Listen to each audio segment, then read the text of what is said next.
Welcome back to another episode of Literally What. If this is your first time tuning in, your 20th time tuning in, welcome or welcome back. I'm so excited you are here, and you picked, honestly, a pretty great episode if this is your first time tuning in, because we have such amazing stories today. I'm honestly amazed. This is probably going to be one of my favorite episodes ever, because we'll just get into the why a little bit later on. But I hope everyone had an amazing weekend. I meant to film this earlier, but here we are on a Monday. I hate posting on Mondays, but hopefully you are listening to this either Monday night, maybe Tuesday morning, maybe Wednesday, and you're trying to get through hump day. So hopefully this episode will kind of pick you up through the week and make your Monday or whatever day of the week you're listening a little bit better. That's what I'm here to do for you guys. A little bit of housekeeping. Make sure you are following the Instagram, the TikTok, liking, subscribing. I also post on YouTube every single episode, so if you want to subscribe to that, you can go ahead and watch the YouTube as well. I have a really cute pink background, so there you go. And I don't know if I mentioned this in the last episode, but starting, I think I'm gonna do next week, the Literally What segment. I think I said I was gonna do it this week, but there's just too much good stories and I don't want to bore you guys to death with like a 2-hour show, so I'm gonna go ahead and push that to next week. So if you want to write in and you have never before, I have links pretty much everywhere. You can email me. I'll try to repost a different link as well, just on my Instagram stories, and it's also in like my descriptions and all of that. If you want to write in, you can write in if you are needing advice on anything, a crazy story. I totally forgot about it, and then I went and I had a ton of submissions, so I want to get back into that to make sure I'm answering, all of your guys' submissions and making sure that I can help out whoever I can. And honestly, some of the submissions are just too good not to share. So definitely going to be sharing those in the next episode as well, because I don't think we're going to have as great of a story or stories than we will right now. Because I feel like this is once in a blue moon where I get some really good stories that I love talking about. So I think that's everything. I just drank the Solani, so I am very energized and ready to talk about everything with you guys. I went to find the Witch's Brew Alani, which, if you don't know what that is, what are you doing? It is the caramel apple flavor of Alani's, and you guys, whenever I find it, I'm going to buy it in bulk, because last year I would buy them in 2 or 4 at a time, and they're just so good. I would drink 1 or 2 a day, which I know isn't good for me. Okay, leave me alone. But I can't find them anywhere, so I need to just search a little bit better, and I'm going to stock up, because they are the best flavor. But this is the pink slush one, and it's pretty good, and it's pink, so I'm gonna like it no matter what. Anyway, all right, without any further ado, let's get into some hot gossip, hot take, stories, and advice that are gonna have you saying, why do I say it like that? That's not my tagline. Hold on a second. Hot gossip, hot take, stories, and advice that will have you say, literally what?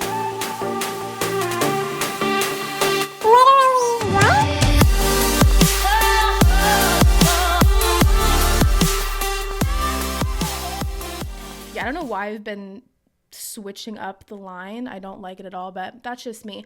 Before we get into these stories, I first need to know if any of you guys have started your Gilmore Girls rewatch, because whenever it hits fall time, which August to me is fall time, even though it's 100 degrees down in Florida right now, to me it's getting into that fall time. We're getting into the football, we're getting into the pumpkins, we're getting into all of that, and every year I have to rewatch Gilmore Girls, because I feel like there's certain shows that kind of go along with the season. Gilmore Girls is definitely a fall show. Harry Potter is definitely, to me, a fall, winter. What other shows? There's just shows that go with different seasons, and Gilmore Girls is just the one that I only rewatch in the fall months. So I'm going to be getting started on that whenever I can. I'll probably start that in a couple weeks. And also, my husband and I, we just watched the Spooky Island Scooby-Doo movie, which was my absolute favorite movie growing up. I was obsessed with it. We had it on DVD. I'm pretty sure I still have it somewhere in a closet on DVD. And we were watching it, and I hadn't seen it in a few years. And why is there not a Spooky Island theme park yet? Because the movie has everything set up already. It pans the whole wide shot of Spooky Island. You can see all the different attractions, the roller coasters, the decorations, everything. I feel like if someone just brought up the idea to whoever you bring it up to, it would be very easy, because it's already designed. If you watch the movie, everything's already there. So you just kind of have to build it, which I know the building obviously is very difficult to do, but the designs and the ideas are there. So you just have to kind of pull from that. And I feel like everyone has seen the movie, or if you are at least my age, you know what it is, Spooky Island. And like, who wouldn't want a Spooky Island theme park? That's like, why is that not a thing yet? What's going on? And we'll get into parks in our first story, which we're going to jump into right now. The D23 convention, the Disney convention, happened, and there were an insane amount of announcements, some crazy things. This, honestly, one of their best conventions from what I could tell, at least. And we're going to get into all of the amazing announcements. There were a lot of things that were announced that we need to talk about. And I do need to preface this by saying, if you don't know me, I grew up going to Disney World. I love Disney World. I did the Disney College program back in 2019. I live in Florida now. Like, I wouldn't consider myself a Disney adult because I'm not like as big of a fan as it gets, but Disney has been a very large part of my life, and we're getting into it. We're talking about it. I think if I hadn't grown up going to Disney, it wouldn't have that nostalgia factor, and I think that's kind of what people resonate with when like they get older, that you're able to travel back to the place where you kind of grew up going to, and it is really magical, especially as a kid. You know, Disney movies, I've seen all of them. We had them all on VHS, which I know what a VHS is, but Disney to me is just so special. And I know that, you know, people who are in their 20s and still talk about it and go, can get made fun of, but I'm not like an insane Disney adult, but I definitely love keeping up. I love going to the parks, and I worked there, so I've seen a little behind the scenes action, and it's a part of my life, and it always will be. So anyway, let's get into all of these big announcements. We're starting off with the biggest announcement, the craziest thing. I'm wearing a shirt to represent Villains Land is coming to Magic Kingdom. So if you can see, if you're watching on YouTube, I don't want to close my computer all the way, but I'm wearing my Disney Villains shirt. So this is serious. I think I honestly mentioned it last episode. I love Disney villains because I think villains and their characters and their backstories, they really are just misunderstood people who were treated wrong, and they ended up becoming villains. So I love villains. I've always thought about, you know, why is there not some kind of villain park? I remember, what are those books? Kingdom of something. If you guys are Disney fans, you probably know what that is, but it was the series about Disney and just kind of like what happens after hours, and it was kind of spooky, and I just always was like, why do they not have some kind of villains thing, or even just a villain's ride, or just like a castle of like one of the villains? So they are bringing Villains Land to Magic Kingdom. It's going to have 2 major attractions, shopping, and also places to eat. You guys, I'm so excited for this. They showed some like ideas of what the park's gonna look like, and I think it's gonna be on the cover of this episode. I'm ecstatic. I'm so excited. If you follow, I think it's Disney Parks, they posted like a reel about it, and it's like all of the Disney villains in the older Disney movies. Oh my gosh, I'm so excited. This is like, of all the Disney announcements, I think this is probably going to be the biggest one that people are going to talk about forever and ever. So that's going to be insanely exciting. I don't even know what else to say because I'm just so excited for it, and I think this is such a smart idea on their part. The next thing they announced is they are bringing a Monsters Inc. land. So this is going to be the first Monsters Inc. land at any park ever, and it is going to be going to Hollywood Studios. So this is going to have 2 attractions as well, but the one that they already kind of have planned out, it looks really, really cool. It's going to be the first suspended coaster in any Disney park. So basically, you're going to be getting into like the door of Monsters Inc. and then you're suspended and kind of like going like that. I think it's kind of like if you've been to Six Flags, the Batman ride, but they have a picture of like the idea. So they said that they're going to be building a land and an attraction the Imagineers have wanted to build forever, and our fans have wanted to see built forever, which is the door coaster. And so you're going to be in that suspended coaster going through the Laugh Factory. And let me just say, this is something that, you know, I don't really share a lot about, but Monsters Inc. is probably a movie I will never watch again. When it was either between the ages of 8 or 10, I don't know what it was. I was with, I think it was my dad. He was like at a friend's house or a get together, and then I was upstairs with the kids, and we were watching Monsters Inc. And for some reason, the movie scared the crap out of me. I had nightmares. I watched it one time, I'll never watch it again. And that honestly happens to me a lot with Pixar movies. Like any Pixar movie I watched growing up traumatized me and I haven't seen. Finding Nemo, I have not seen since I watched it as a kid. Monsters Inc. I'm trying to think what else. I don't like Toy Story 3. That terrified me. Yeah, like a lot of Pixar movies, I can't do it anymore. So this ride and the land, that's going to be a little bit harder for me to get to. Even though I'm in my 20s, it's still like the fear is still there. It's rooted deep down inside. But I'm happy for everyone that are really big Monsters Inc. fans. I did like Monsters University, but as far as Monsters Inc., yeah, not for me. But I think the ride will be really, really cool. And again, like Disney doesn't do things unless they have the fan base and the, popularity for it. So I think it's a good idea on their part. All right, and then we are having something else being added to Magic Kingdom, which is cars. So there is a car section at Hollywood Studios. I don't really know what it is or if it's a big deal. I don't think I've walked around there. But they are bringing this to Frontierland in Magic Kingdom and is going to have 2 different attractions. So that'll be fun. Again, Cars, Pixar movie. I think I've seen it once. I don't know. I feel like was it my first podcast episode? I did like a Disney Pixar, something like that. And you're either Pixar or Disney, I feel like. And I am definitely Disney because Pixar movies, I can't do it. But yeah, that'll be exciting for you Pixar lovers. Okay. Next, they are bringing a nighttime parade to Main Street. It's going to be called Disney Starlight, and it will be in the streets next summer of 2025. They're also adding the Pirates-themed tavern to Magic Kingdom, which I believe is just going by the Pirates of the Caribbean ride.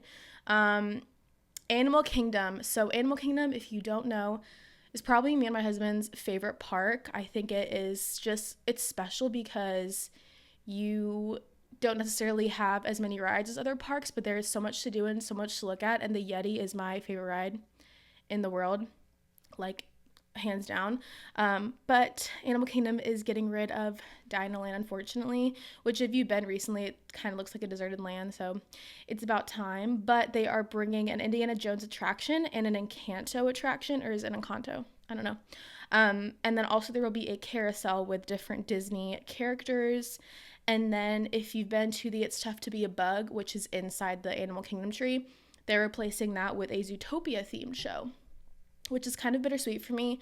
When I did the Disney College program, my roommates took me to the It's Tough to Be a Bug show, and I didn't know what it was. And if you don't know what it was and you went there, kind of blind, it can be a little traumatizing because it's really scary. So I'm not sad this is going away.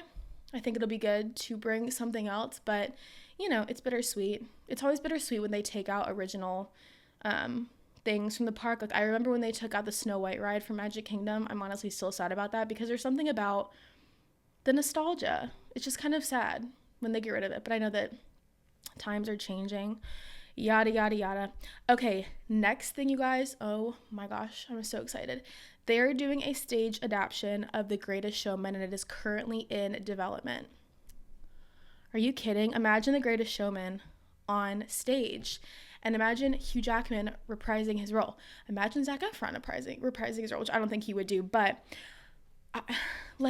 this is just too much. Like, these announcements are too much. They're trying to kill us, honestly. But that will be, I don't know when that's going to be coming out, but I am so excited for that. That's such a great thing to put as a musical, because it is a musical movie, but to make that like a true musical, I think is so smart and so cool. So many announcements. Can you believe it? Can you believe that these are all the announcements from one convention? There's still more to go. So then next is just a lot of just like movie theme announcements.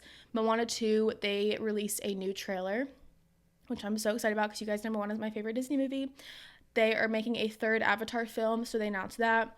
Toy Story 5, which we've heard a lot about, but now we know what it's going to be, and it's basically the toys are kind of fighting for attention from electronics, which I honestly think is a really, really cool concept, especially in today's world. We grew up not really having electronics, and then as I got older, I now have electronics, but I kind of lived in that, stage of growing up as a kid without electronics, and I wish that was kind of how it still was today. But I think that's a really cool concept for a movie, and I think that it's going to speak to a lot of people. So I'm excited for that. They are also coming out with an Incredibles 3 that is in the works.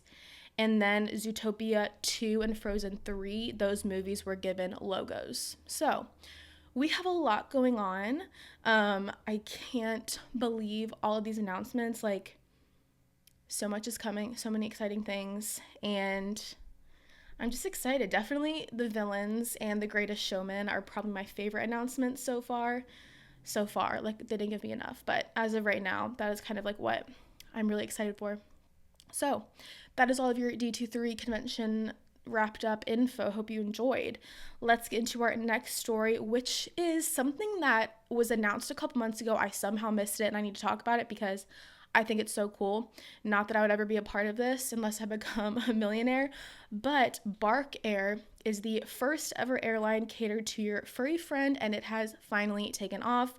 So they offer charter flights for you and your dog, and they have lots of amenities, but of course it doesn't come without a big price tag. So in your head, guess what you think just a ticket would be for a domestic flight. Okay, $6,000. $6,000 for domestic, and then if you were flying international, $8,000. A little crazy, but it makes sense. So let's see what this all entails, because they sold 10 tickets, I think, for the first flight. They all sold really, really quick, so they're going to be doing it again, and they're going to be adding a lot of new flight destinations. So the cabin of the aircraft has a lot of things that are mainly altered towards the pets. So they have special pheromones, music, colors that are going to make the dogs, feel a little bit more relaxed and, kind of calm and comfortable. The dogs have to be on a leash during takeoff and landing, but other than that, they can just kind of move around the cabin, walk around, sniff around the whole thing. They also are provided with food and water, dog spa treatments. If I bring my dog, can I get a spa treatment, please? I would love a foot massage. That'd be great. And then they also say that human passengers should not clap when the plane lands because it will disrupt the animals, obviously. And then there's also a ton of other services, apparently, that are provided by them. And they are also given toys, games, distractions, and just a lot of things to help the dogs have a very soothing plane ride, which honestly, can they make this for people? I'm sure like private jets, but like for people with plane anxiety, this would be great if I could just like get on a plane and like have a spa and like nice music to soothe my ears. But I think this is really cool. Obviously this is for, people with a little bit more money, but I think it's a really cool concept because, animals are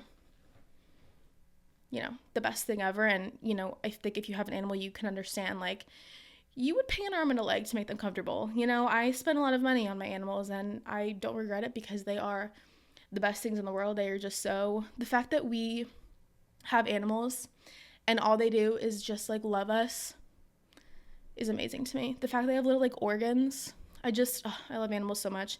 And now that I have 2, I, like, want more and more. Like, I just love them so much. But anyway, Bark Air, there you go. Okay, this is a very interesting story that is it's been developing over the past couple of weeks because It Ends With Us just came out this past Friday, and before that, obviously, the cast and crew and everyone was doing PR, promoting it. They were on red carpets, doing interviews, and a lot of people noticed that Justin Baldoni, who was the director, he was the one who brought this movie idea to the attention of Colleen Hoover and kind of made it happen. And then Blake Lively, who played Lily, they were not really seen together. And Justin Baldoni wasn't really seen getting photographed with any of his, other cast members, and the Colleen Hoover who wrote the book. And it was just, a lot was going on and people didn't really understand what was happening. And as, things have continued on, there have been a lot of articles that have come out about it. And people have formed opinions, if they're on Team Blake, if they're on Team Justin, and, we'll never really know what exactly happened. I don't think anyone ever knows the full 100% of what happens when there's, like, this kind of feud between people. I think the last time I really heard about this was with the Don't Worry, Darling movie. Is that what it was? With the cast and the director, like, there's always drama. and there's always, different stories coming out about what's happening. From my research and just from my own opinion, I'm sure people are going to have a different opinion than me. I have some things to say, and I have a side that I have picked, and obviously I could be swayed later on if I find some things out, but from what I have gathered, I think it was definitely a creative difference that happened between Justin and Blake. Obviously, Justin was the director. He was the one that wanted to make this movie, and I think, Blake wanted to kind of step into that director creative role as well, and Ryan Reynolds apparently also kind of stepped into that role.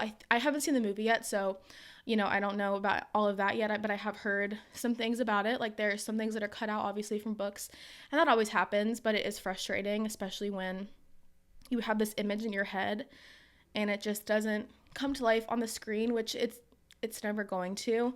But, I'm still upset about the whole casting because it's just not what it was supposed to look like. It wasn't. And if you've read the books, you know. But I believe Ryan Reynolds directed the rooftop scene, and, there's a lot of speculation that they were trying to get Blake to really step into that role, to either, win an Oscar eventually or to become a director. And I think Justin was asked in an interview, if he would come back for if they made a second movie or whatever, and he was like, said something along the lines of, well, I think Blake would be better, or she should do it, kind of hinting at, there was, some things going on behind the scenes.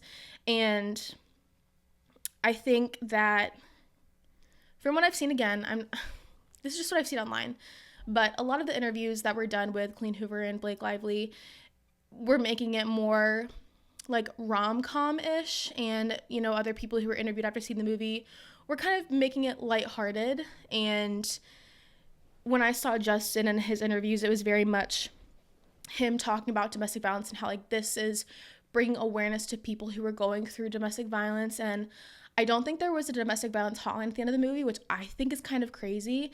And I don't know, because if you've read the book, it's very much a domestic violence book, and it's a very sad story.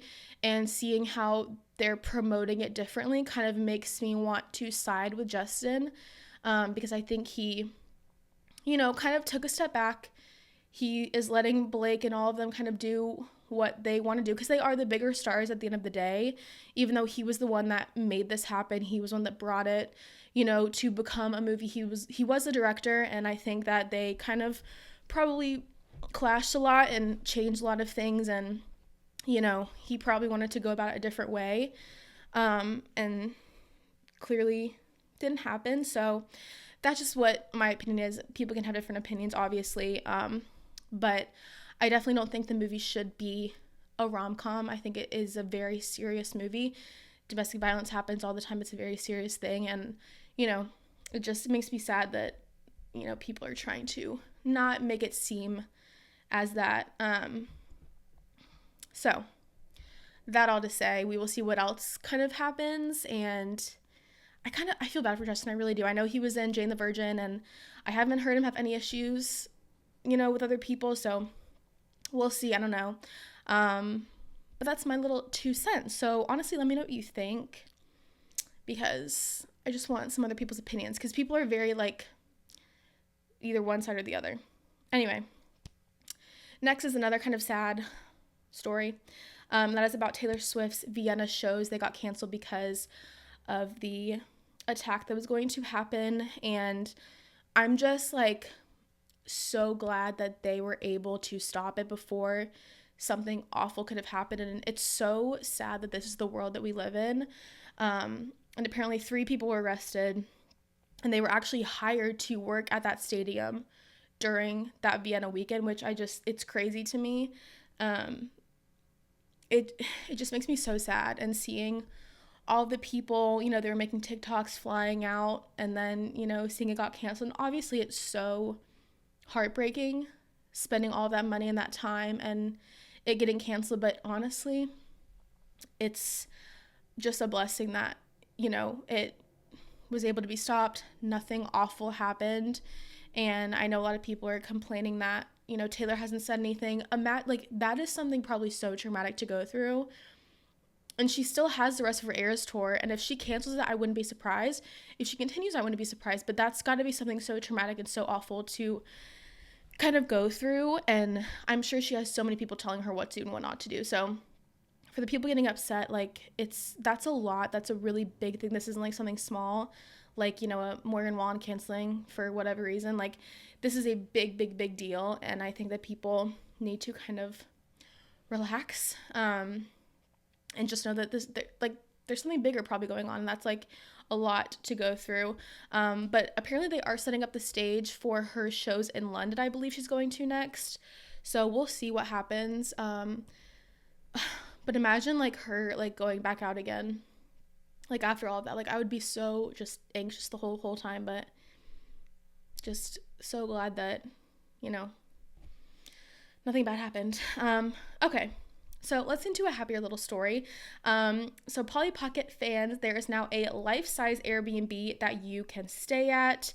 And it honestly looks really cute. But if you look at the Airbnb, you know, there's no walls. There's nowhere to sleep. It just kind of looks like a big, you know, Polly Pocket compact. And it's in Massachusetts. It's 42 feet tall. And it is $89 a person. It says... what does it say? 12 to 4. Okay. So you can request to book one of 3 one-night stays that are going to be happening in September. And you can have 4 guests. So basically, you don't stay in the Polly Pocket Airbnb. There's like a little trail like thing that leads to a tent. So you sleep in the tent next to it. So I guess the whole thing is just, I mean, if you're looking at it, there's no wall. So it's all outdoors. But it says that every nook and cranny has different things that have like hidden surprises, different nostalgic hair and nail accessories, press-on nails, the retro fridge, the snack-filled picnic, the, you know, Polly Pocket doll, whatever outfit. So it looks really, really cool. Just, I don't know. I would feel weird then just like going into the tent right next to it. And hopefully it's nice weather and there's no like mosquitoes, because like that wouldn't be good. But yeah, if you want to go stay, definitely go reserve it. It does look really cute though. Imagine, oh my gosh, is there like a Barbie Dream House Airbnb? Because that would be crazy. Barbie Dream House. I must know. Ooh. Barbie's Malibu Dream House. Oh my gosh, you guys. This is crazy. It's in Malibu. Guys, this is crazy. Is this real?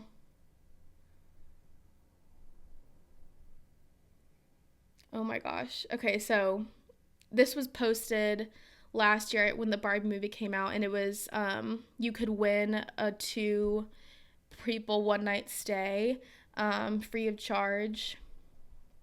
That is so cool. So I guess you can book this, can I? Oh my gosh, I can. You guys, sold out. Forever. Is this a prank? No, this isn't real. I think this is just for the movie, when the movie came out. Yeah, okay. Anyway, if there's a Barbie Dream House Airbnb, that would be really cool. And if there's not, someone should get on that. But there you go. Polly Pocket Airbnb. Okay, our next story, I just want to talk about it because I think it's really interesting that, you know, I follow the Kardashians, and Kim Kardashian, like, she works so hard all the time. She's always doing different projects, but this looked really cool. It's the Ryan Murphy's All's Fair Hulu show with Sarah Paulson, Naomi Watts. They are joining the ensemble cast of that show, which is a new legal series, and it's set in Los Angeles. It's going to be an all-female law firm, and it's a high-end, glossy, and sexy adult procedural. And Kim Kardashian, who stars and executive produces, is going to portray a divorce attorney. So I didn't know this was already a show, but after seeing Kim Kardashian in American Horror Story, like, she's a pretty good actress, and obviously she went to law school, so this is really, really cool for her. So I don't know if this is a new show. I'm not sure, but Kim Kardashian is going to be a divorce attorney, and I thought that was just really, really cool. A cool concept, good for her, and I honestly kind of want to watch that because I love just shows about like law. I need to get into Suits because I started watching the first couple episodes, and like my issue is I'll watch a show, but like my attention span is that of literally a gnat, so I struggle focusing and paying attention to what's going on, and then I don't know what's happening in the episode, and I have to go back, and so it's a whole thing, but I do want to watch it because I love stuff like that. Anyway, so there you go. Exciting. Okay, next is some Love Island updates. So in exactly a week, next Monday, we have the Love Island reunion, which I am so excited for. I need a reality show of the cast. I don't think there has been this much popularity surrounding a cast from a reality TV show in a long, long, long time, and they need to have more of them on TV somehow, some way. I don't care how, why, when, where. And even though I am a podcaster, I don't want all of them to have another podcast because please, I want there to be a reality show. I want to watch them. Or a YouTube channel. I don't care. Vlog, something. But here's some updates that have been going on the scenes because now everyone is in New York right now getting ready to film the reunion. So there's been a lot of things going on. And, you know, we're kind of following what's happening with everyone because we're nosy and we're obsessed with them, honestly. Leah just had her birthday, though. The birthday posts from everyone were so cute. You could tell, like, some of the people who were on Love Island for a short time posted for her because obviously she's, like, the most popular one. It was kind of like, you're just trying to get posted or reposted on her Instagram account. But, like, I would have done the same. So, anyway. Producers of Love Island also have announced, I don't know if this is 100% true, but I kind of believe it. They are going to be releasing unseen clips on Peacock that are going to be following the reunion episode. And this is going to provide fans additional context that wasn't included in the main episodes. You know, for example, the whole Andrea sending her home thing and a lot of just like cuter moments with the couples that we didn't really see. Because I do feel like we heard a lot of the couples like Serena and Cordell, Miguel and Leah, like that they had a lot of sweet moments. And like, I don't really think that we saw that personally. I don't know, but they would talk about things in interviews and I was like, I never saw that. So we'll see. And then also just kind of give a deeper look into their experiences and behind the scenes. So I hope they do this because I mean, they film them 24/7 pretty much. So I'm sure there's a lot that we didn't see that I think will be really, really interesting. And I want a reality TV show, please. Kenny and Janae officially became boyfriend and girlfriend. So they were in a club, I think it was in Houston together. They were kind of like doing a promotion, whatever. And then she posted on her Instagram story, it was like a big bouquet of flowers and he asked her to be his girlfriend. They're probably honestly my favorite couple that came out of Love Island because I think that they're actually like really obsessed with each other and really like each other. And I just love them. I love them so much. So good for them. Kayla and Liv were together and Kayla posted a TikTok with a sound basically, you know, when you're single, blah, blah, blah, blah. So a lot of people think that she is single and broke up with Aaron. And I believe it because I don't even think they've been together. And we'll see what happens at the reunion. I don't know what's going on with Kendall and Nicole. I don't really follow them. So, I mean, I'm sure they're done. But anyway. And then Kane apparently went to New York and then he posted some video that was not good and I think he got kicked out of the reunion. I'm pretty sure because he posted like, well, I'm not going to the reunion anymore and I only have a few more hours in New York City, which probably was smart on there. And even though I love watching his TikToks because he was so funny, but he's too much and he's too like, will say whatever. And I just think it's probably for the best for him to not be on there because who knows what he's going to say. Honestly. I think that's everything so far that has happened. But I think like a lot of people are going to this. Like I know Cassie is. I really don't hope Andrea is going because she's so annoying. And everyone's been doing the like, is Rob a good kisser spin video. Anyway, we'll see what happens. But I'm so excited for that. Next Monday, 9 p.m. Eastern time. Okay, next story is the Verity script is written for the movie. So Verity, written by Colleen Hoover. They obviously are adapting that into a movie, but now the script is fully written. And then this week, they are going to be discussing casting. Now, let me just say, I believe Verity is Colleen Hoover's favorite book. I recommend it to everyone. I don't like any other Colleen Hoover book. I'm sorry, like, I can't do it. And I wouldn't be surprised if she low-key didn't even write Verity, just because like it's so good. But yeah, we'll see what happens with casting. I think it's her best book, and if she casts it wrong, like, I'm just gonna be annoyed, because I love that book. And here's what I'm gonna say, like, if you go on TikTok, people who like have read a book, they will sometimes do like dream casting, and they will do a dream casting of every single person. Like for the ACOTAR series, if you go on, there's like tons of videos about, you know, dream ACOTAR cast. And why are they not just going and looking on TikTok? Because they're giving you perfect casting people, but like you want to go and pick people who are way older than they should be and not look anything like how you describe them in the books? Question mark. So I'm just hoping, fingers crossed, that she picks better. Because this book, like, if you haven't read this book, read it. I tell everyone, literally read the book. It's so good. And there's not a lot of books that the twist kind of like has me, and this one did. So there you go. We'll see what happens. And then our last little story, I guess, is just a Bachelorette recap of episode 5, and I'm posting this on Monday, so I'm not gonna be able to recap episode 6. So sorry, everyone. I know I'm the worst. But we'll still recap episode 5. Okay. All right. Jen. I don't like her. I don't like watching her. She annoys me. Yeah. She annoys me. I'm sorry. But I have to be honest, because I can't do it. She keeps saying, like, no one's ever told me they love me before. First of all, whoever the guy was when they did that whole stripper group dating thing, he literally was on stage in his underwear saying he loves you. Okay, that's one.